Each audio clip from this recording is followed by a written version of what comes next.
আসসালামু আলাইকুম এভরিওয়ান, আশা করি সবাই ভালো আছেন। আমার থাইল্যান্ডের আরও একটা নতুন ব্লগে আপনাদেরকে স্বাগতম।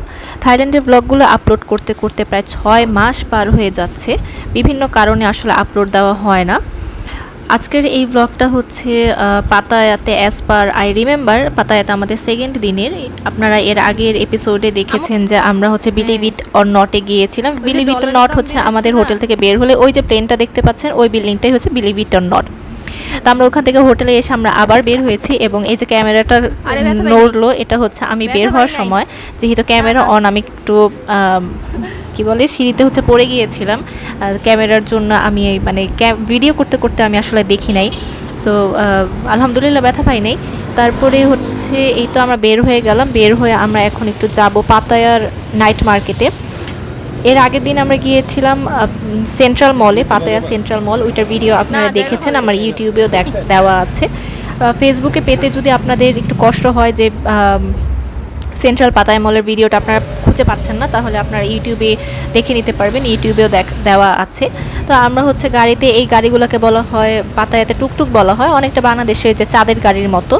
আমরা এগুলোতে করে চলে আসলাম পাতায়া নাইট বাজারে। পাতায়া নাইট বাজার মূলত একটা হোলসেল মার্কেট। এখানে অনেক অনেক কম দামে যেমন প্রোডাক্ট পাওয়া যায়, আবার অনেক দামে ব্র্যান্ডেড প্রোডাক্ট, ব্র্যান্ডেড না মানে ব্র্যান্ডের হচ্ছে ফার্স্ট কপিগুলো পাওয়া যায়। কিন্তু এখান থেকে আমি আসলে কেনাটাকে প্রেফার করব না, কারণ এখানে এই যে স্কিন কেয়ার প্রোডাক্টগুলো বা কসমেটিক্স যে প্রোডাক্টগুলো আছে, তারপরে এখানে অনেক লাগেজ আছে, এগুলো আসলে কোয়ালিটি আমার কাছে মনে হয় না খুব একটা ভালো হবে।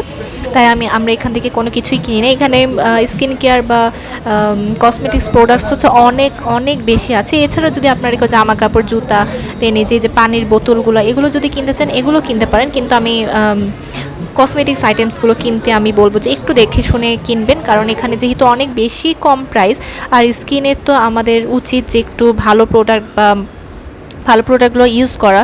সো সেই হিসেবে কেনা উচিত। যদিও নাম হচ্ছে নাইট বাজার, কিন্তু সেটা বন্ধ হয়ে যাচ্ছিল 11টার সময়, অলমোস্ট পুরোটাই বন্ধ হয়ে গিয়েছিল। এই জুতাগুলোর অনেক দাম, এই জুতা ব্যাগগুলোর, এগুলো মোস্ট প্রবাবলি হয়তো বা কোনো ব্র্যান্ডের কপি ছিল, এই জন্য এত দাম।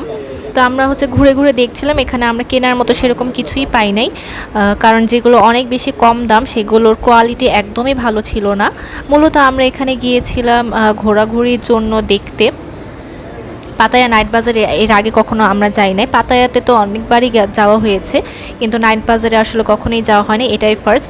এই ভিডিওটা এডিট করতে করতে যখন এই দোকানটা আমি দেখলাম, তো এখন আমার মনে হচ্ছে, এখন যেহেতু ফিফা ওয়ার্ল্ড কাপ চলছে, সো এই দোকান থেকে কিন্তু আগে থেকে জার্সিগুলো আমি কিনে রাখতে পারতাম, তাহলে এখন হয়তো মনে হতো যে আচ্ছা জার্সি তো আছেই, কারণ এখানে প্রায় কম দামই ছিল, তো কিনি নেই, কারণ তখন ফিফা ওয়ার্ল্ড কাপ ছিল না। এই ভিডিও হচ্ছে ডিসেম্বর মাসের, আর এখন তো জুন মাস চলছে। তো এই তো ঘুরে ঘুরে দেখছিলাম, এখানে অনেক প্রোডাক্ট আছে। আর আজকের ভিডিওর কোয়ালিটিটা একদমই ভালো হয় না, ভিডিও এডিটিংটা, কারণ আমি যখন ভিডিও করেছিলাম এত বেশি ক্যামেরা নড়ছিল বা সব কিছু মিলে আসলে ভিডিওটা ভালো হয় নাই, ভিডিওর এফেক্ট কিছুই সুন্দর হয় নাই। সো এর জন্য আশা করছি যে আমার অডিয়েন্সরা এটাকে ক্ষমা সুন্দর দৃষ্টিতে দেখবেন। কিছুক্ষণ আগে যে হোয়াইট কালারের ড্রেসগুলো দেখছিলেন, এই ড্রেসগুলো এত সুন্দর। থাইল্যান্ডের ওরা হোয়াইট কালারের যে ড্রেসগুলো বানায় এত সুন্দর বানায়, যে গাউন হয়, একদম লং ড্রেস হয়, এগুলোর প্রাইসও অনেক বেশি হয়। তারপরে এখানে বাচ্চাদের জন্য অনেক সুন্দর সুন্দর খেলনা, ব্যাগ এগুলো আছে। কারণ কেউ যদি গিফট আইটেমস বা বাচ্চাদের জন্য কিছু কিনতে চান, তাহলে এখান থেকে কিনতে পারেন। তারপরে এই জুতাগুলো মোস্ট প্রবাবলি হচ্ছে ব্র্যান্ডের কোনো একটা কপি, এই জন্য দাম অনেক। আমি আর আম্মু হচ্ছে স্যান্ডেল দেখছিলাম, কারণ আমার পায়ে ব্যান্ডেজ দেখতে পাচ্ছেন। আমার স্কিন একটু সেন্সিটিভ, একটু না অনেক বেশি সেন্সিটিভ, আসলে হাঁটাহাঁটি করলে অনেক দ্রুত চামড়া উঠে যায়, আর এই জন্য আমি একটা কমফোর্টেবল স্যান্ডেল কিনতে চাচ্ছিলাম। ফাইনালি ওই দোকান থেকে আমি একটা স্যান্ডেল কিনেছিও, যেটা আসলে অনেক বেশি কমফোর্টেবল ছিল। তারপরে এখানে হচ্ছে বিভিন্ন এই ধরনের পেইন্টিংসগুলো রাখা, মানে পেইন্টিংসগুলো সেল হয়, আরও অনেক কিছু ছিল। তো আমরা ঘুরতে ঘুরতে দেখছিলাম যে মার্কেটটাও বন্ধ হয়ে যাচ্ছে, তখন মনে হয় প্রায় 11টার মতো বাজে, অলমোস্ট দোকান বন্ধ হয়ে যাচ্ছিল। আর হচ্ছে থাইল্যান্ডে সবাই জানেন, যে যারা থাইল্যান্ডে গিয়েছে, যে থাইল্যান্ডে অনেক স্কার্ফগুলো অনেক ভালো পাওয়া যায়, অনেক ফেব্রিক্সের, যেমন সিল্ক, কটন, আরও অনেক ফেব্রিকের অনেক সুন্দর সুন্দর স্কার্ফ পাওয়া যায়। অনেক ড্রেস পাওয়া যায়। তো মূলত আমি থাইল্যান্ড থেকে বেশি ড্রেসটাই কিনি, কারণ ওদের ড্রেসগুলো সুন্দর হয়, ইউনিক হয়, ডিজাইন সুন্দর হয় এবং অনেক বেশি কমফোর্টেবল হয়। পলিস্টার, অনেকে মনে করে যে পলিস্টার হয় ওদের কাপড়গুলো, সেটা না, কটনও আছে, অনেক বিভিন্ন ফেব্রিক্সের আছে, যার যেটা পছন্দ সে সেটা কিনে নিতে পারে।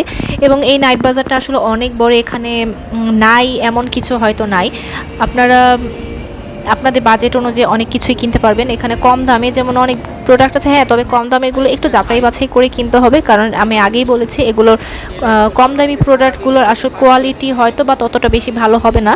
আবার কম দামে ব্যাংককেও অনেক শপিং মল আছে যেগুলো তো অনেক রিজনেবল প্রাইসে পাওয়া যায়, কিন্তু সেগুলোর কোয়ালিটি অনেক ভালো হয়। এই মার্কেটে আমার কাছে মনে হয়নি যে আসলে রিজনেবল প্রাইসের প্রোডাক্টগুলো কোয়ালিটি খুব একটা ভালো, আই ডোন্ট নো। তারপরে এখানে অনেক ড্রেসও আছে, ছেলেদের যেমন ড্রেস আছে মেয়েদেরও আছে। আমার কাছে এই শার্টগুলো ভালোই পছন্দ হয়েছিল, কিন্তু কেন নেই নাই আমি আসলে জানি না। এখানে অনেক ভ্যারাইটিস ছিল যে আপনারা দেখতে পাচ্ছেন, আমি যতটুকুই ভিডিও করেছি এখানে অনেক মেয়েদের অনেক শার্ট ড্রেস অনেক কিছু ছিল, ছেলেদেরও ছিল। তো এই তো সব দেখতে দেখতে মার্কেটও প্রায় বন্ধ হয়ে যাচ্ছিলো, আমরাও বের হয়ে গেলাম। আর এখানে হচ্ছে এই যে টুকটুকগুলো, এই থাইল্যান্ডে কিন্তু টুকটুক এগুলোতে এক ধরনের যে ডিস্কো লাইট, তারপর মিউজিক, এগুলো মানে পার্টি ভাইব রাখে, দেখতে ভালো লাগে। আর পাতায়া, তারপরে ব্যাংকক, এরা এই সিটিগুলো হচ্ছে অনেক লাইভলি, অনেক বেশি হ্যাপেনিং সিটি, যেখানে সবসময় লাইটিং থাকে, এরকম গান বাজনা, রাত্রেবেলা গান বাজনা চলতেই থাকে। বাংলাদেশের মতো রাত্রের এরকম মানে অন্ধকার, ঘুটঘুটা অন্ধকার হয় না, সবাই রাত্রেবেলায় বের হয়। আর এখানে হচ্ছে তখন সেটা নিউ ইয়ার, ক্রিসমাস নিউ ইয়ারের টাইম ছিল, তো এটা বিচ সাইড, বিচে হচ্ছে নিউ ইয়ারের জন্য সাজানো ছিল, যে ওখানে নিউ ইয়ারের কাউন্টডাউন হবে, যে নিউ ইয়ারকে সেলিব্রেট করা। তো তারপরে এই তো আমরা রেস্টুরেন্টে চলে আসলাম ডিনার করার জন্য। আমরা পাতায়াতে এই রেস্টুরেন্টটাতেই খেয়েছি, আমার না আসলে এখন মনে নাই এই রেস্টুরেন্টের নাম কি। মেনুতে দেখতে পাচ্ছি রাস্টিক কি জানি একটা নাম, এনিওয়েজ আমার আসলে মনে নেই। তো মেনু দেখতে দেখতে আমি এটা অর্ডার দিয়েছিলাম, এই নুডলসটা। আমি চাচ্ছিলাম যে একটু ওদের ট্রেডিশনাল কিছু খেতে, কিন্তু এই নুডলসটা এত বাজে ছিল, এত জঘন্য ছিল যে আমার মানে খেয়ে আমার কাছে লাগলো যে আমি আমার পুরো টাকাটা নষ্ট করলাম, মানে খুবই খুবই বাজে ছিল।